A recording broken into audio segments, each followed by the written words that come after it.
ఈనాడు చాలా అనుకోని అదృష్టం కలిగిన రోజు. సాధారణంగా ఇలాంటి పండుగలలో మనకి అప్పట్లో నాకు గుర్తున్నంత వరకు స్వామీజీ ఎవరు వచ్చినట్టు గుర్తులేదు. అయితే ఈ రోజున స్వామీజీ అడిగారు, మేము వస్తాము అంటే వేరే ఆరంభించడం వెళ్ళి పని కూడా ఉంది. భక్తులు దివాళ పాపం పొద్దు నుంచి కార్యక్రమం జరుగుతున్నప్పటికీ ఆయన సుమారు 3 గంటలకు బయలుదేరి వచ్చారు స్వామీజీ. స్వామీజీ గారి గురించి నేను ప్రత్యేకంగా మళ్ళీ ఇంట్రొడక్షన్తో పాటు స్వామీజీ మీ అందరికీ బాగా తెలుసు. బాపట్ల స్వామీజీ స్వామీజీ గారిని ఈ రోజున కృష్ణశాంతి గారికి వచ్చారు కాబట్టి గురువు గారి గురించి ఆంక్షలు గురువు గురించి ఏం చెప్పారో దాని గురించి మాట చెప్పాల్సింది. గురుర్ బ్రహ్మ గురుర్ విష్ణు గురుర్దేవో మహేశ్వర గురు సాక్షాత్ పరం బ్రహ్మ తస్మై శ్రీ గురవే నమః. సర్వధర్మస్థాపకస్వం సర్వధర్మస్వరూపకః ఆచార్యాణాం మహాచార్యో రామకృష్ణాయతే నమః.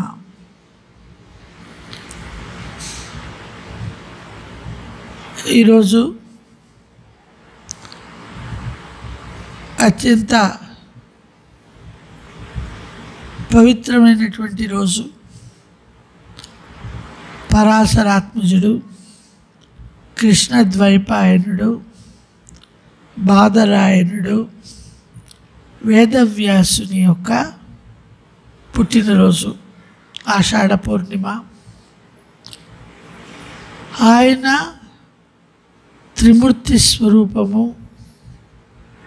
వ్యాసాయ విష్ణురూపాయ వ్యాసరూపాయ విష్ణవే నమో వై బ్రహ్మనిధే వాసిష్ఠాయ నమో నమః.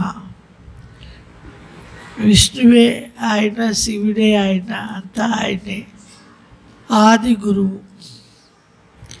మన సనాతన ధర్మంలో ఉన్నటువంటి ఉపనిషత్తులు వేదాలను విభజించి ఉపనిషత్తులు అన్నింటికీ కూడా టీకా రాసి ఆ తర్వాత భారతము, భాగవతాది గ్రంథాలు, మహాపురాణాలన్నింటినీ కూడా మనకు అందించినటువంటి మహానుభావుడు. ఆయనకి కృతజ్ఞత తెలుపుతూ మనం ఈరోజు గురు పూర్ణిమను జరుపుకుంటాం. ఉదయము వ్యాస భగవానుని ఫోటో పెట్టుకొని ఆయన రాసినటువంటి పుస్తకాలు భగవద్గీత, భారతము, భాగవతము, ఉపనిషత్తులు అవన్నీ కూడా ఆయన ముందు పెట్టి వాటిని కూడా పూజ చేసి మన కృతజ్ఞతను తెలియచేసుకున్నటువంటి రోజు. తర్వాత మన గురువులను సంస్మరించుకునేటువంటి రోజు.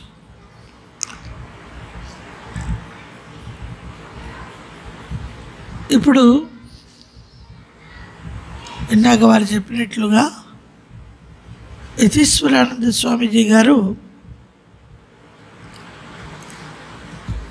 ఆధ్యాత్మిక ధ్యానము, ఆధ్యాత్మిక జీవనము అనే పుస్తకం రాశారు.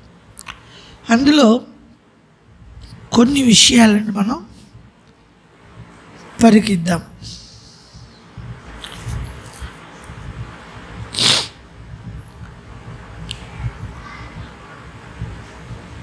ఆధ్యాత్మిక మంత్ర దీక్ష మనం తీసుకున్నదంతా స్పిరిచువల్ మినిస్ట్రేషన్ అంటాం కదా ఇంగ్లీష్లో. ఆధ్యాత్మిక మంత్ర దీక్షను మనం పొందాం. ఆధ్యాత్మిక మంత్ర దీక్ష ఏం చేస్తుంది? మనం దీక్ష తీసుకున్నాము.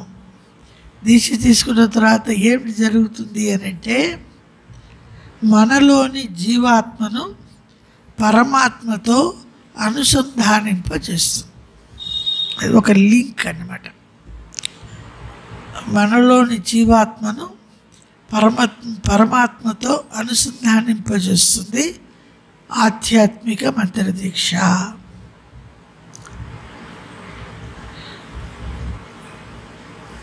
ఒక చైనా దేశానికి చెందినటువంటి తావో అనే తత్వవేత్త ఒక ఉదాహరణ చెప్తారు. ఏమిటి ఆ ఉదాహరణ?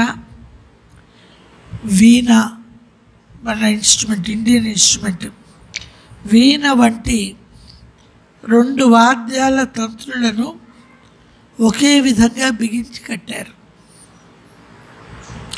రెంటిని 2 గదులలో ఉంచి ఒకదాని మీద ఒక స్వరాన్ని పలికిస్తే రెండవది కూడా ఖచ్చితంగా అదే స్వరాన్ని పలికింది అని ఆయన రుజువు చేశాడు. ఒకే రకానికి చెందినటువంటి 2 తీగలు ఉన్నటువంటి ఒక వాయిద్యానికి దీనికి ఏ శృతినైతే నువ్వు ఇస్తావో అదే శృతి రెండవ దానికి కూడా పలికింది అని ఆయన రుజువు చేశాడు. ఈ తావో అనేటువంటి ఆయన 2 వేరు గదుల్లో ఉంచి ఆయన టెస్ట్ చేసినప్పుడు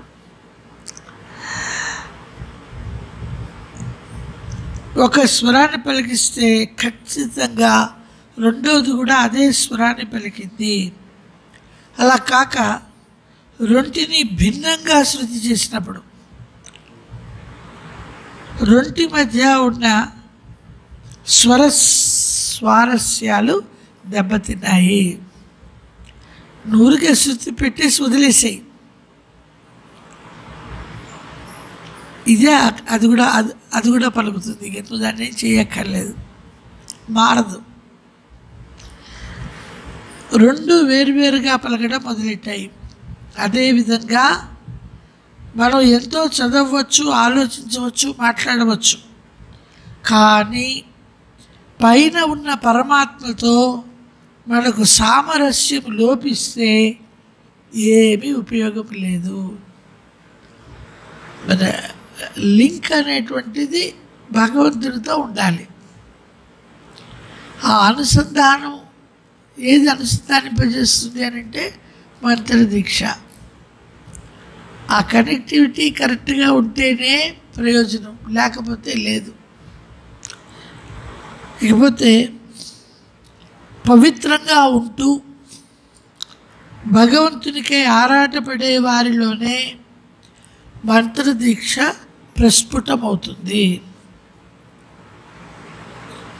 నేను 30 సంవత్సరాల క్రితం మంత్రదీక్ష తీసుకున్నానండి. 30 ఏళ్ళు అయినా కూడా ఏమీ ప్రోగ్రెస్ లేదు, పురోగతి లేదు. ఏమిటి కారణం అని అడిగే వాళ్ళు ఉన్నారు. భగవంతునికై ఆరాటపడే వారిలోనే మంత్రదీక్ష ప్రస్ఫుటమవుతుంది. ఆ తపన, ఆ వ్యాకులత, ఆ ఆరాటము లేకపోతే, ఆ భగవత్ సంబంధమైన చింతన లేకపోతే, ధ్యాస లేకపోతే, దీక్షని, మంత్రాన్ని నిత్యము అనుష్ఠానం చేసుకోకపోతే దానివల్ల ఏమీ ప్రయోజనం ఉండదు, ప్రస్ఫుటము కాదు. ఎవరిలో ప్రస్ఫుటం అవుతుంది? భగవంతునికి ఆరాటపడే వారిలోనే మంత్రదీక్ష తీసుకున్న తర్వాత అది ప్రస్ఫుటంగా కనపడుతుంది. వినపట్లేదా?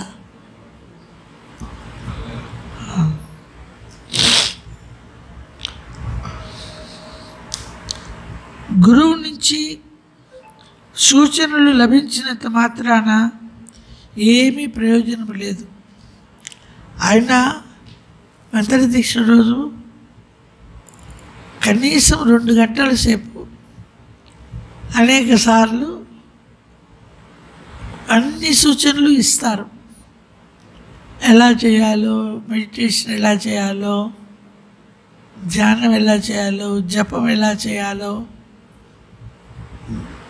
చేతులతో ఎలా లెక్క పెట్టుకోవాలో అన్నీ నేర్పిస్తారు.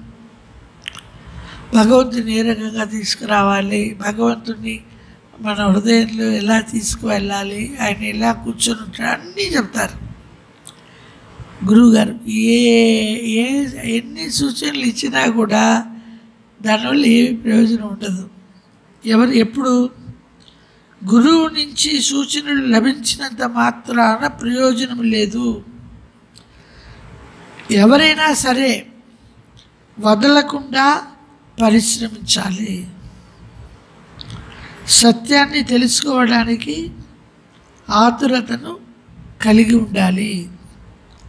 సాధనలు పూర్తి చేసి తయారుగా ఉన్నవారికి మాత్రమే సత్య సాక్షాత్కారం కలుగుతుంది. లేని పక్షంలో నెమ్మదిగా జరుగుతుంది. ఈ జన్మ అవ్వచ్చు, ఇంకో జన్మ అవ్వచ్చు, కొన్ని జన్మలు అవ్వచ్చు. ఒక శిష్యుడు శివానంద స్వామీజీని ఒక ప్రశ్న వేస్తారు. మంత్రదీక్ష తీసుకున్న వెంటనే కొంతమందిలో ఆధ్యాత్మికత జాగృతం కాకపోవచ్చును. వారందరికీ లాభం చేకూరినట్లేనా? మంత్రదీక్ష తీసుకుని బయటికి వచ్చిన తర్వాత ఏమండి గురువు గారు నా చేత 3 సార్లు పలికిచ్చారు, కానీ ఆఖరిలో ఈ అక్షరం ఉందా, మొదట్లో ఈ అక్షరం ఉందా, కొంచెం కన్ఫ్యూజ్గా ఉంది, ఏమన్నా చెప్తారా? అమ్మ గురువుగారు ఇక్కడే ఉన్నారు, ఆయన్ని వెళ్ళి అడుగుని ఆయన దగ్గరికి పంపిస్తాం. బయటికి రాగానే డౌట్ మొదలవుతుంది. తర్వాత చాలా కాలం అడగడానికి సిగ్గుపడి చేసుకుంటూనే ఉంటారు, కానీ నేను చేస్తున్నది కరెక్టో కాదో అనే డౌట్ పీగుతూనే ఉంటుంది. దీనివల్ల ఏం జరుగుతుంది? ఆధ్యాత్మికత జాగృతం కావడం లేట్ అవుతుంది. ఫలితం ఉంటుంది కానీ కొంచెం లేట్ అవుతుంది. కొంతమందిలో వెంటనే ఆధ్యాత్మికత జాగృతం అవుతుంది. అలా కాని పక్షంలో వాళ్ళేమి ఇక నాకు ప్రయోజనం లేదా అని అనుకోవాల్సిన పని లేదు, కొంచెం స్లోగా జాగృతం అవుతుంది అని శివానంద స్వామీజీ సమాధానం చెప్తున్నారు ఈ ప్రశ్న అడిగిన శిష్యుడికి. మంత్రదీక్ష సమయంలో ఏమి అనిపించకపోయినా, ఆ టైంలో ఏమి అనిపించకపోయినా జ్ఞాన ప్రాప్తి పొందిన గురువు ఇచ్చిన మంత్రం వృధాగా పోదు. ఇక్కడ గురువుని గురించి యతీశ్వరానంద స్వామీజీ గారు చాలా అద్భుతంగా చెప్తారు. గురువు యొక్క ప్రాశస్యం. ఇవాళ మధ్యాహ్నం విజయవాడలో దాని గురించే మాట్లాడాను. ఇందులో ఉంది, ఎప్పుడైనా పెట్టు వింటారు. అందువల్ల మళ్ళీ రిపీట్ చేయటం లేదు, నేను వేరే పేజీకి వెళ్ళాను. అందుకని అందులో చాలా స్పష్టంగా చెప్తారు ఆయన, గురువు ఇచ్చిన మంత్రం వృధా పోదు. సరైనటువంటి సద్గురువు లభించడం అనేది పూర్వపుణ్య విశేషం వల్ల తప్ప సాధ్యం కాదు. బ్రహ్మానుభవి అయినటువంటి అనుభూతిని పొందినటువంటి ఈశ్వరానుభవి అయినటువంటి సద్గురువు లభించడం చాలా కష్టం. రామకృష్ణ మిషన్లో ఉన్న ప్రత్యేకత ఏంటి అని అంటే, రామకృష్ణ మిషన్లో సంఘ గురువుని శ్రీరామకృష్ణుల వారే నియమిస్తారు. ఆయన ఎవరినైతే నియమిస్తారో తాను తయారు అయిన తరువాతనే ఆ స్థితికి చేరుకునే యోగ్యతను పొందిన తరువాతనే శ్రీరామకృష్ణుల వారిచే నియుక్తిని పొందినటువంటి వారు రామకృష్ణ సంఘ గురువులు. ఈ ఒక గురువుకి ఇంకొక గురువుకి ఏమీ తేడా లేదు. ఎవరైనా సరే ప్రతి సంఘంలో 16 మంది గురువులు. ఇప్పటికీ గౌతమానంద స్వామీజీ 17th గురువు అయిన ఈ 17 మంది కూడా సేమ్ మెటల్, ఏమి డిఫరెన్స్ లేదు. అందరూ రామకృష్ణ వారి చేతనే నియుక్తి పొందినటువంటి వారు. తర్ఫీదు అయిన తర్వాతనే శ్రీరామకృష్ణ వాళ్ళు అంతవరకు ఆయన వెయిట్ చేయాల్సిందే. ప్రెసిడెంట్గా మహారాజ్ గారు ఈయన తయారీ అయ్యేంత వరకు ఆయన వెళ్ళిపోడు. అలా జరిగింది. ఆ తర్వాతనే ఆయన వెళ్ళిపోతారు, ఈయన కూర్చుంటారు. కాబట్టి సద్గురువు లభించటం అని అంటే మనం ఏ ప్రయాసాలు లేకుండా రామకృష్ణ సంఘంలో ఎవరైతే రాముడో, ఏ పరబ్రహ్మ వస్తువు త్రేతాయుగంలో రాముడుగా అవతరించిందో, ఏ పరబ్రహ్మ వస్తువు ద్వాపర యుగంలో కృష్ణుడిగా అవతరించిందో, ఆ పరబ్రహ్మమే ఈ యుగంలో రామకృష్ణుడిగా అవతరించింది.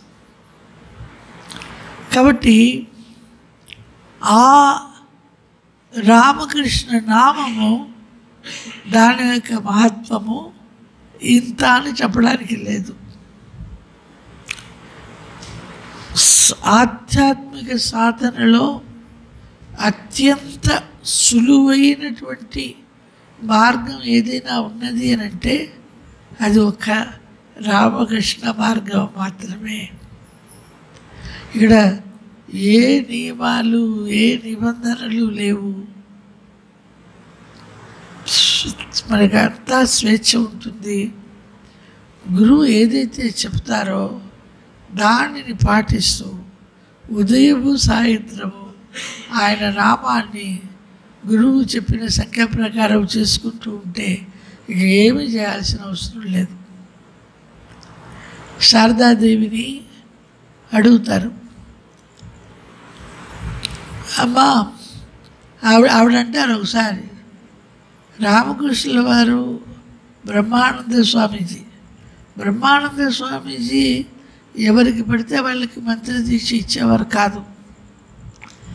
ఆయన సెలెక్ట్ చేసుకునేవారు. టెస్ట్ పెట్టి సెలెక్ట్ చేసుకొని నిలబడగలడు అని అనుకుంటేనే మంత్రదీక్ష ఇచ్చేవారు. శారదాదేవి అంటుంది, మంచి మంచి వాళ్ళందరినీ వాళ్ళు తీసుకొని ఈ చెత్తా చెదారం అంతా నాకు వదిలేశారు. బ్రహ్మానంద స్వామీజీ, గురు మహారాజు అందరూ వాళ్ళు జపం చేసుకోరు, వాళ్ళ కోసం నేను చేసుకోవాలి, నేను చెయ్యాలి కదా అన్నట్టు ఆవిడ తన మంత్రదీక్ష ఇచ్చిన ప్రతి శిష్యుని కోసమో ఆవిడ జపం చేసేవారు. అందరు గురువులు చేస్తున్నారు, ఒక్క శారదాదేవే కాదు. ఆ తర్వాత వచ్చినటువంటి గురువులందరూ కూడా వాళ్ళు ప్రత్యేకంగా వాళ్ళు మంత్రదీక్ష ఇచ్చిన శిష్యుల కోసం వాళ్ళు చేస్తున్నారు.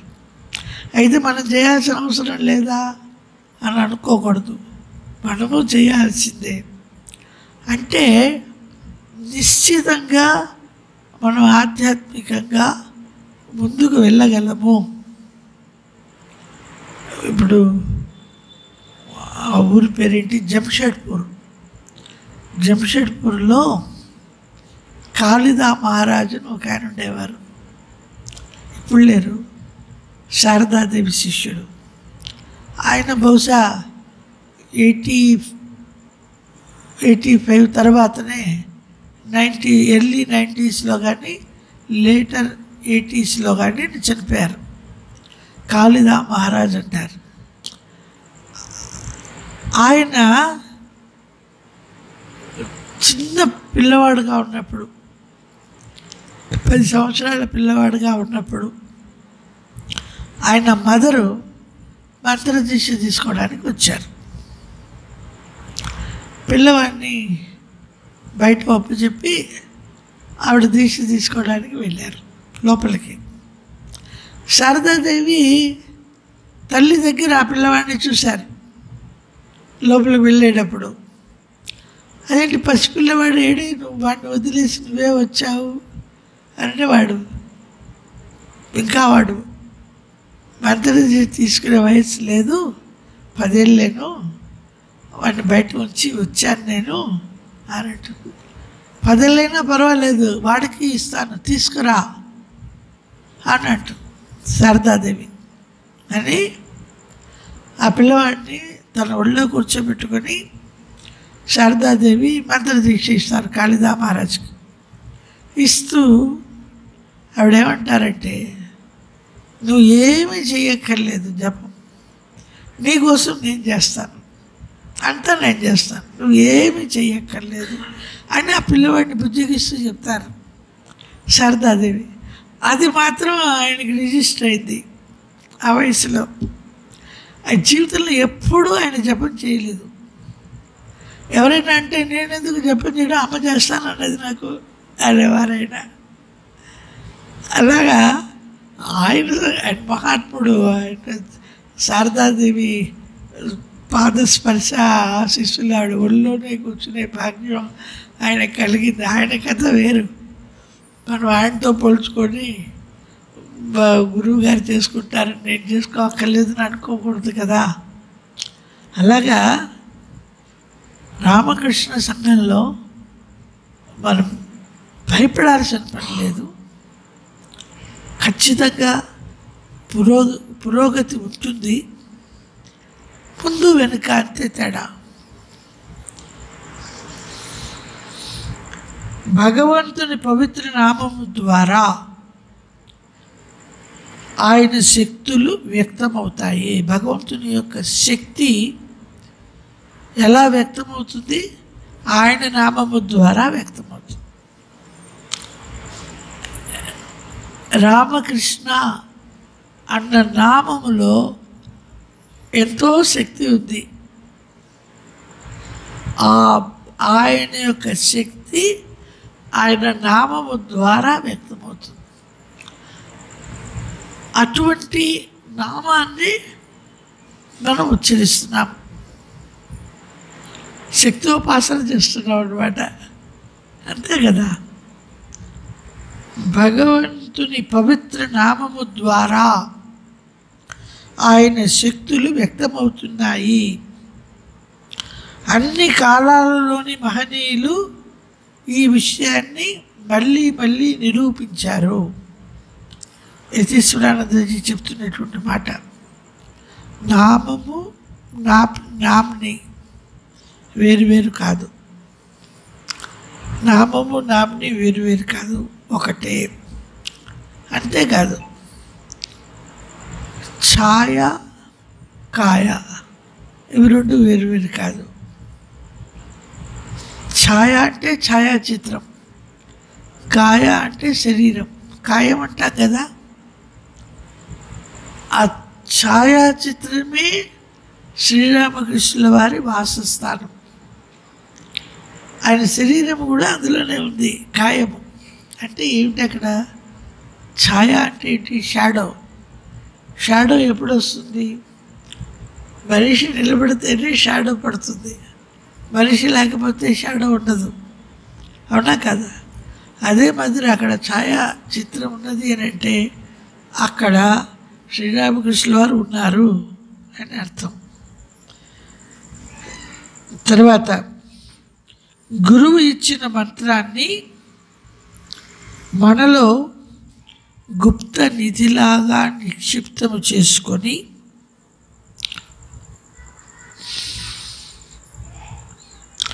దాన్ని చింతిస్తూ ఉంటే దాని శక్తి ప్రవర్తమానమవుతుంది.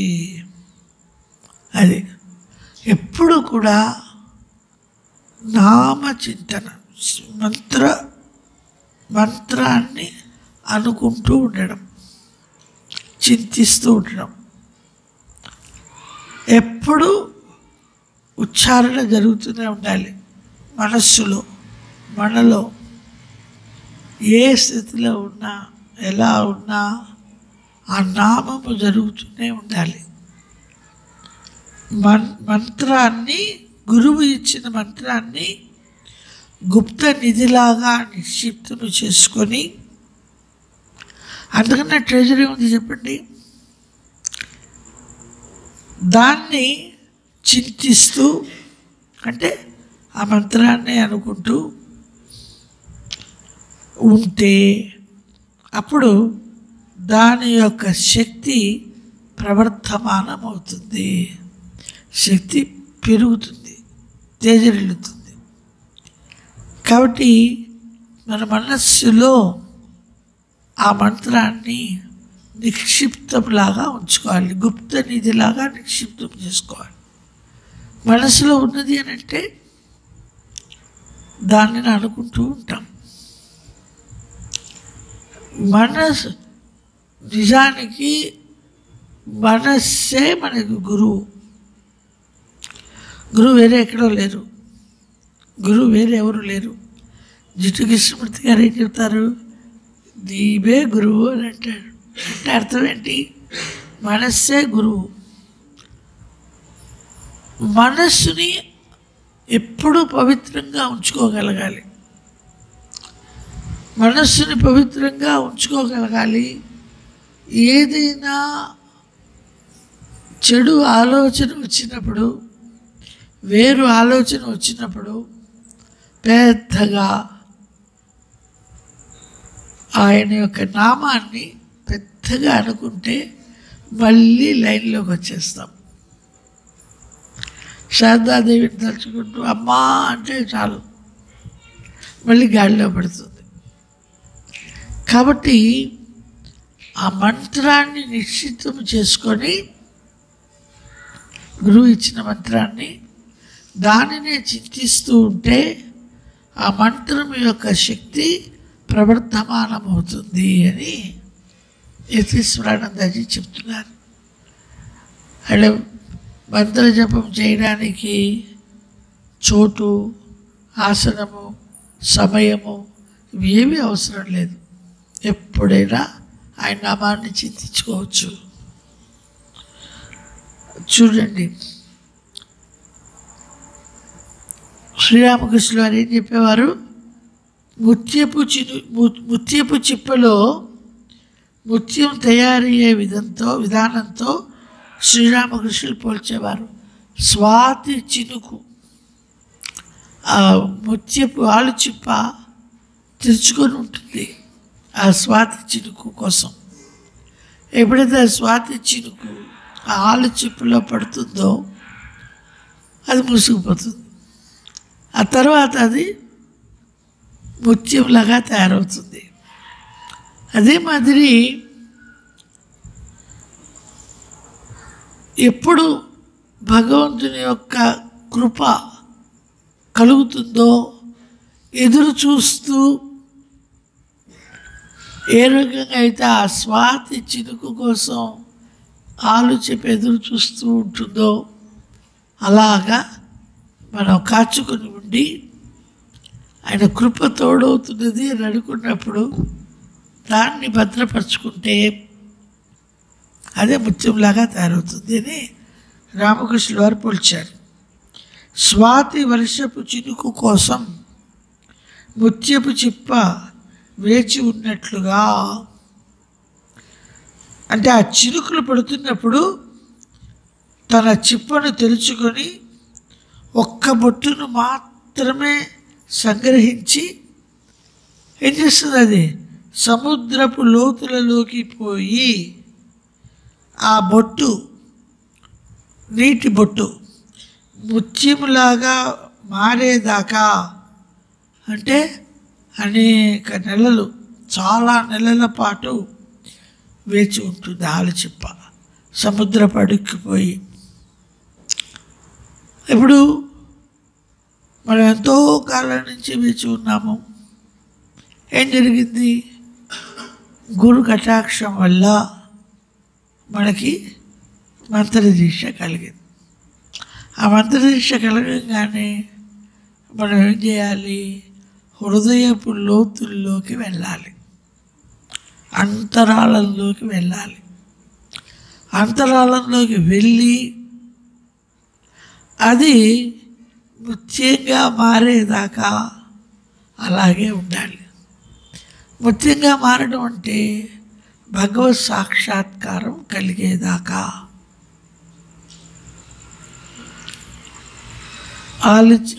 ఇప్పుడు ఇంతమంది ఉన్నాం, ఎంతమందికి దీక్ష కలిగింది చెప్పండి? దీక్ష తీసుకున్నాము అని అంటే నెక్స్ట్ ఏమిటి? ఆ మంత్రము ద్వారా మంత్రాధిష్టాన దేవతను సాక్షాత్కరించుకోవడం. రామకృష్ణుల వారు ఏం చెప్పారు? మానవ జీవితం యొక్క ప్రధాన ఉద్దేశ్యము భగవత్ సాక్షాత్కారము అని కదా చెప్పారు. ఆ లక్ష్యం నెరవేరడం కోసం మనకి ఏ స్వాతి చినుకు లాగా గురుముఖత మంత్రం లభించిందో మనం హృదయాంతరాలలోకి వెళ్ళి వెయిట్ చేస్తూ ఉండడమే. అది నెలలు పట్టవచ్చు, సంవత్సరాలు పట్టవచ్చు, ఎంతకాలమైనా పట్టవచ్చు. కానీ ఎప్పటికైనా ఖచ్చితంగా అది ఆ స్వాతి చినుకు ముత్యంగా మారుతుంది, అందులో సందేహం లేదు. భక్తుని హృదయము కూడా భగవన్ నామము కోసము అదేవిధంగా వేచి ఉంది. దేనికోసం? భగవన్ నామం కోసం. ముత్యపు చెప్పు దేనికోసం చేస్తుంది? స్వాతి చినుకు కోసం. భగవన్ నామం ఎవరి ద్వారా లభిస్తుంది? సద్గురువు ద్వారా లభిస్తుంది. అటువంటి సద్గురు ద్వారా లభించేటువంటిదే స్వాతి చినుకు. ఎవరైనా ఇవ్వవచ్చు, భగవన్నామం ఎవరైనా ఇవ్వవచ్చు, కానీ దానివల్ల అది ముత్యంగా మారదు. బ్రహ్మానుభవి అయిన సద్గురువు ద్వారా లభిస్తేనే. అప్పుడేం చేయాలి? గురువు నుండి దీక్ష పొందిన తరువాత ఆ మంత్రం మీదనే మనస్సును కేంద్రీకరించి పారమార్థిక జ్ఞానం ఉదయించేదాకా కాచుకొని ఉండాలి. ఇది రామకృష్ణ వారు చెప్పిన సింపుల్గానే ఉంది, ఏమి కష్టమేం లేదు ఇందులో. పరిశ్రమించాలి. పరిశ్రమించాలంటే హృదయాంతరంలో గుప్తనిధిలాగా ఆ భగవన్నామాన్ని నిక్షిప్తం చేసుకొని దానినే స్మరిస్తూ చింతిస్తూ జపిస్తూ భగవంతుని కోసము పరితపించడం, వ్యాకులత పొందడం, దానిని పరిశ్రమ అన్నారు. పరిశ్రమించాలి అని అంటే ఏంటి అర్థం? ఆరాటము, తపన, వ్యాకులత, శ్రద్ధ, ఇవన్నీ ఉండాల్సిందే. ఇదే పరిశ్రమ. అప్పుడు అది ముత్యంలాగా తయారవుతుంది. ఇక్కడ చెప్తున్నారు చూసారా, బ్రహ్మానంద స్వామి చెబుతున్నారు, మీ మనస్సును మించిన గురువు లేదు. అన్నింటికీ కారణం ఏమిటండి? మన మనస్సే. మనస్సుకి బాగు ఓగు అంటూ ఉండదు. మనస్సు మన శరీరంలో ఒక అంగము కాదు. ఏదో కాలు ఇలా ఉంటుంది, కాలు చెయ్యి ముక్కు అయితే చూపించగలం. మనసుని చూపిస్తుంది. మనసు అంతా ఉన్నటువంటిది గాలిలాగా అనుకోండి, అంతే కదా. ఎలా చూపిస్తాము మనస్సుని? మనస్సు బాగోలేదండి అని అంటాం. మనస్సుకి బాగోగే ఉండదు, మనకే బాగోగు, మనస్సు కాదు. అన్నీ మనస్సుకే పెట్టేస్తాం. చాలా మనస్సులో చాలా అలజడిగా ఉందండి. ఇవన్నీ సర్వసాధారణంగా వాడే మాటలు, కానీ మనస్సు ఎప్పుడూ ఒకే రకంగా ఉంటుంది. గాలి ఏ రకంగా అయితే గంధపు చెట్ల మీద నుంచి వస్తే గంధపు వాసన, మల్లె తోట నుంచి వెళ్తే మల్లె వాసన, అశుద్ధం మీద నుంచి వెళ్తే అశుద్ధ వాసన, అలా అని చెప్పి గాలిని దూషిస్తామా? దూషించు. అదే మాదిరి మనస్సుకు కూడా బాగోగంటూ ఉండదు. అయితే మనస్సు మనం చెప్పినట్లు వింటుందా? వినదు. మనస్సు యొక్క అధీనంలో మనం ఉండకూడదు. మన అధీనంలో మనస్సు పెట్టుకోవాలి. అతి ఆత్మ అధ్యాత్మ. మనస్సును అధీనంలో ఉంచుకోగలగడమే ఆధ్యాత్మ జీవితం. దానికి కష్టపడాలి. మనస్సుని నీవు భగవద్గీతలో కూడా చెప్పారు కదా, మనస్సు ఎలాంటిది?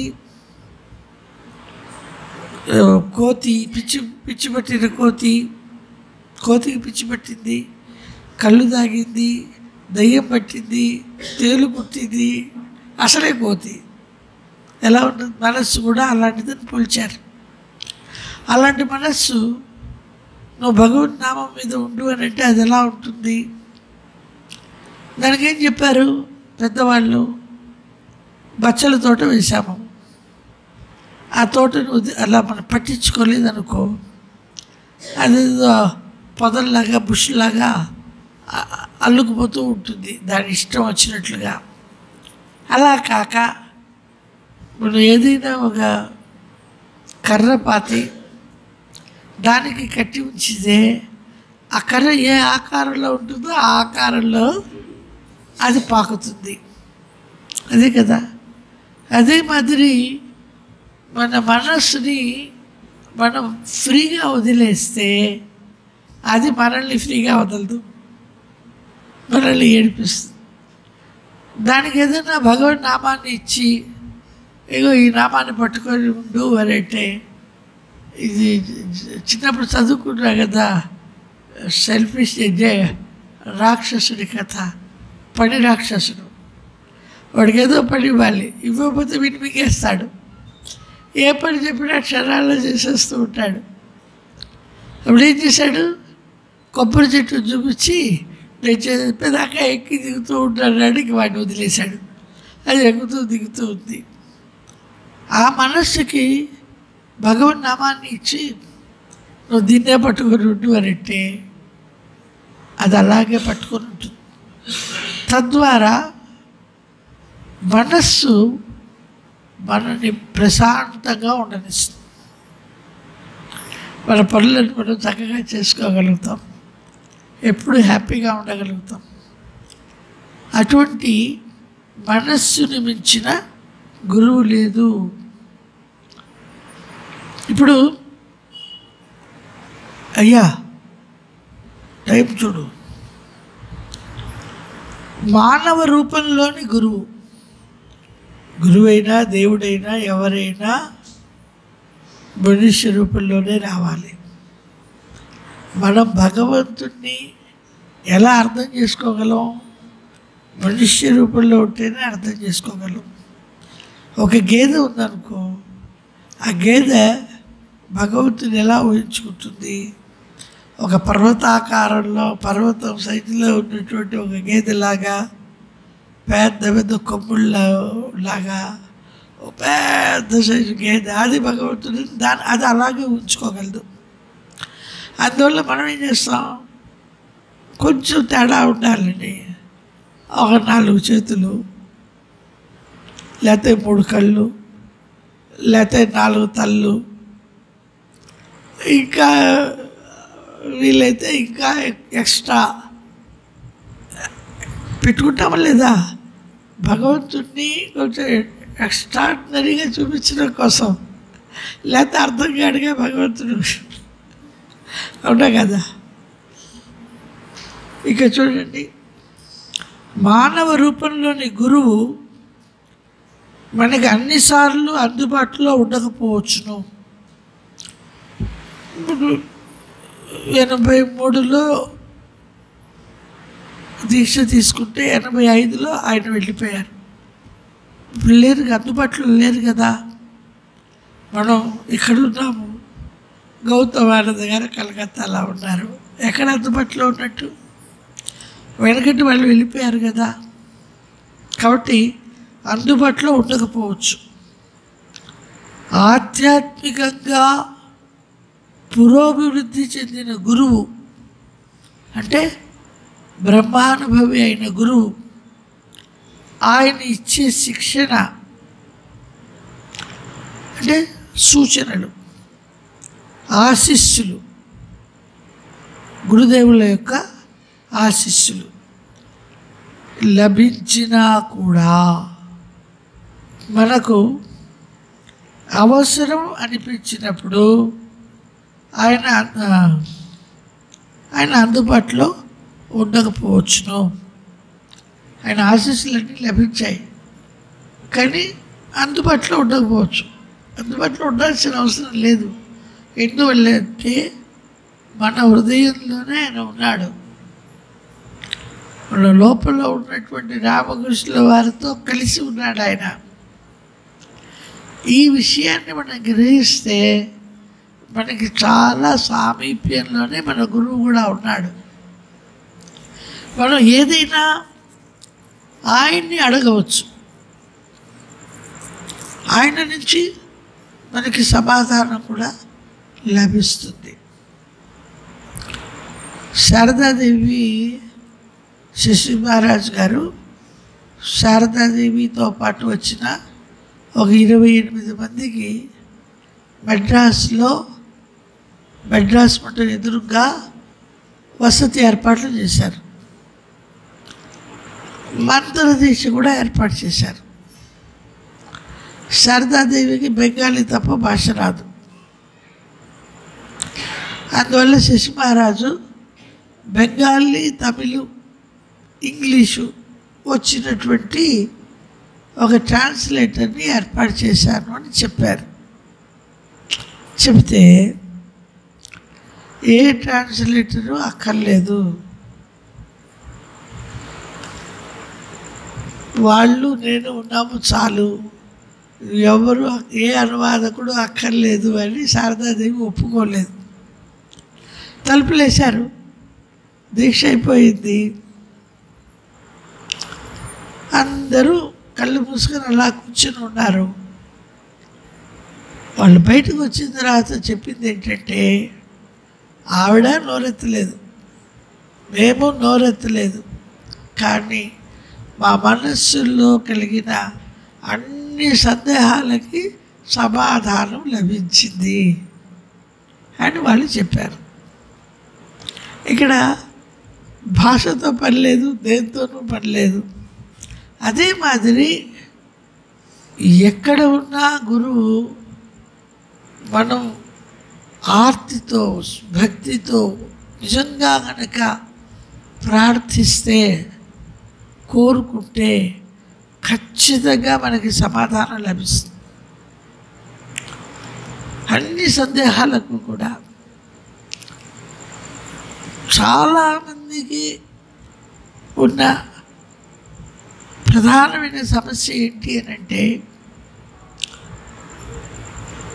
నేను సరిగ్గా చేస్తున్నానా లేదా, నేను చేయలేకపోతున్నాను, ఏమవుతుంది, చేయకపోతే ఏమవుతుంది,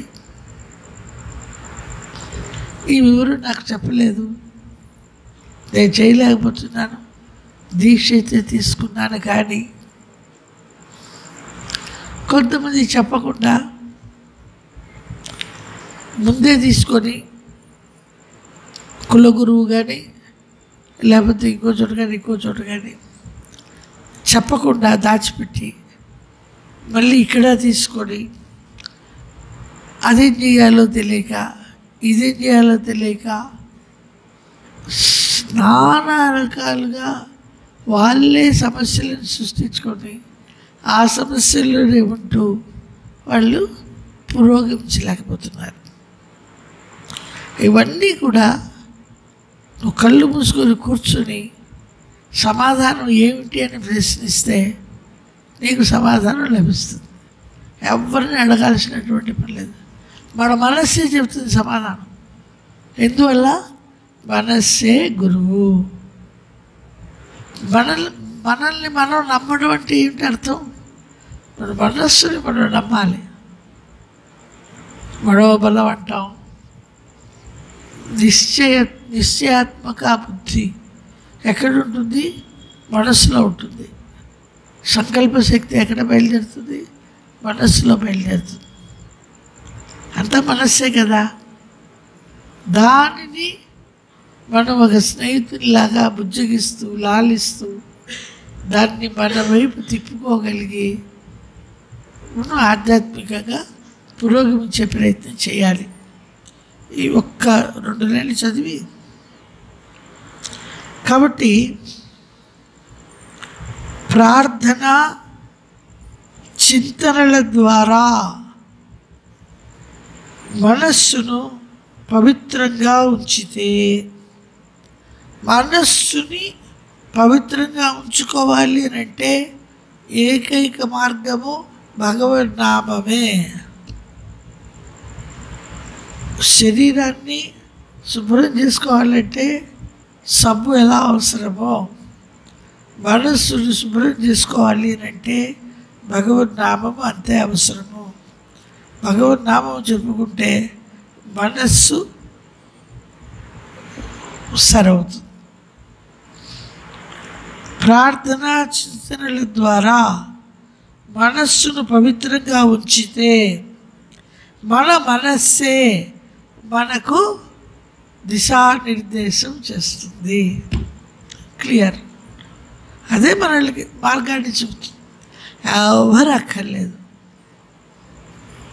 గురువు చెప్పినది వింటూ మనస్సులో నిక్షిప్తం చేసుకొని మనస్సులో దానిని తరచూ చింతిస్తూ ధ్యానిస్తూ ప్రార్థిస్తూ ఉంటే పవిత్రత చోటు చేసుకొని ఆ పవిత్రత ద్వారా ఎప్పుడైతే మనస్సు పవిత్రం అవుతుందో ఆ పవిత్రమైన మనస్సు మనలకి దిశానిర్దేశం చేస్తుంది. ఎలా వెళ్ళాలి ఏంటి అని అదే మనకి చెప్తుంది. ఎవరు చెప్పక్కర్లా. సడన్గా అంటాం అర్థమైంది ఇది ఇలాగే చేయాలి అని చెప్పేస్తాం. ముందు డౌట్ పడతాం. ఎవరినైనా అడుగుదామని అనుకుంటాం. అడుగుతాం, వాళ్ళు ఏదో చెప్తారు. ఆ తర్వాత నీ మనస్సు నీకే చెప్తుంది. అప్పుడు ఇది కరెక్ట్గా లేదు, ఇదే కరెక్ట్ అని నువ్వు అది ఆశిస్తావు. నలుగురిని అడిగినా ఆఖరి నిర్ణయం నువ్వే తీసుకునేటైతే నీ మనస్సు కరెక్ట్ డిసిషనే తీసుకుంటుంది. తేడా చాలా ఎంతోమందికి అనుభవంలో ఉన్నటువంటి విషయం ఇది. కాబట్టి మామూలు పనులలో కూడా, ఆధ్యాత్మికమే కాదు మామూలు పనులలో కూడా ఈ అంతర్గురువు, మనస్సుని అని పిలుస్తారు. అంతర్గురువు లోపల ఉన్నటువంటి గురువు మనస్సు. ఈ అంతర్గురువు మనకి దారి చూపిస్తూ గమ్యానికి చేరడానికి సహాయకారి అవుతుంది. చక్కగా చేయి పట్టుకు తీసుకెళ్తుంది, దారి చూపిస్తూ. ఎవరు? అంతర్గురువు. ఆ అంతర్గురువుని పవిత్రంగా ఉంచుకోవాలి అంటే నామం చేయాలి, భగవన్ నామం చేయాలి. భగవన్ నామం చేయాలి అని అంటే సద్గురువు ద్వారా మంత్రాన్ని పొందాలి. ఆ మంత్రాన్ని పొందినటువంటి దాన్ని నృత్యంగా మార్చుకోవాలి అని అంటే హృదయాంతరాలలో వెళ్ళి పరిశ్రమించాలి. సముద్రపు లోతుల్లో ఆలోచింపు మునుగుతుంది. హృదయాంతరాలలో గుప్త నిధిలాగా ఆ మంత్రాన్ని నిక్షిప్తము చేసుకొని దానిని ఒక సాధనముగా మనము ఉపయోగించుకోవడం అలవాటు పడాలి. ఎక్కడికో వెళ్ళక్కర్లేదు, వాళ్ళ లోపలే ఉంది, లోపల దాచిపెట్టుకోవాలి. ఎవరు చెప్తున్నారు ఈ మాట? బ్రహ్మానంద స్వామీజీ ఎటర్నల్ కంపానియన్లో చెప్పినటువంటి పేరా ఇది. మనస్సే అంతర్గురువు అని ఎటర్నల్ కంపానియన్ పేజీ 251లో చెప్పబడ్డ పారాగ్రాఫ్ ఇది. కాబట్టి ఈ పవిత్రమైనటువంటి గురు పూర్ణిమ రోజున మనము ఏ భగవన్ నామాన్ని అయితే పొందామో అది ఎటువంటి నామం? అది బీజముతో కూడుకొని ఉన్నది, అంటే మొలకెత్తు స్వభావము కలది, అంటే మనల్ని ఉన్నతిలోకి తీసుకువెళ్ళగలిగే శక్తి కలిగినటువంటిది, జీవంతమై ఉన్న అమోఘమైన భగవన్నామము ఒక అమోఘమైన వ్యక్తి ద్వారా లభించినటువంటిది. అది గుప్త నిధిలాగా హృదయాంతరాలలో నిక్షిప్తం చేసుకుంటూ దానినే చింతిస్తూ ధ్యానిస్తూ ప్రార్థిస్తూ పరిశ్రమించినప్పుడు మనస్సు పవిత్రమవుతుంది.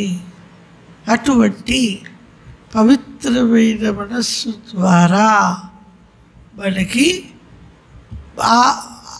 పవిత్రమైన తరువాత ఆ పవిత్రమైన మనస్సు తానే మనల్ని గమ్యం దగ్గరకు తీసుకెళ్తుంది. అది భగవత్ సాక్షాత్కారం కలిగింపు చేస్తుంది. మానవ జీవితం యొక్క ప్రధాన ఉద్దేశ్యము భగవత్ సాక్షాత్కారము.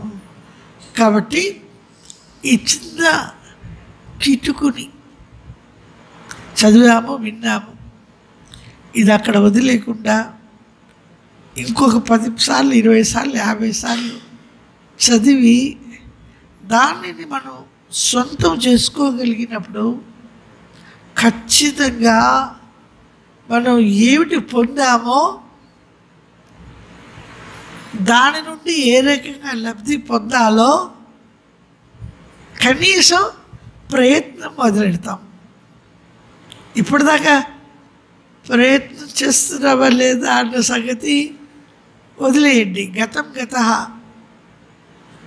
ప్రజెన్స్ ఆఫ్ మైండ్ అంటే ఏంటి? ప్రజెన్స్లో జీవించడమే కదా. పాస్ట్లో ఎందుకు జీవించడం?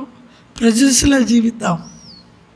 ఇవాల్టి నుంచి ఇది గురు పూర్ణిమ, మళ్ళీ గురు పూర్ణిమ దాకా, మళ్ళీ గురు పూర్ణిమకి పిలిస్తే అప్పుడు మళ్ళీ ఇదే చాప్టర్ తీసుకొని ఏం జరుగుతుంది అని ఆలోచిద్దాం. అప్పటికి ముఖ్యంగా మారిందా లేదా ఆలోచిపోయేమైంది, అప్పుడు ఆలోచిద్దాం.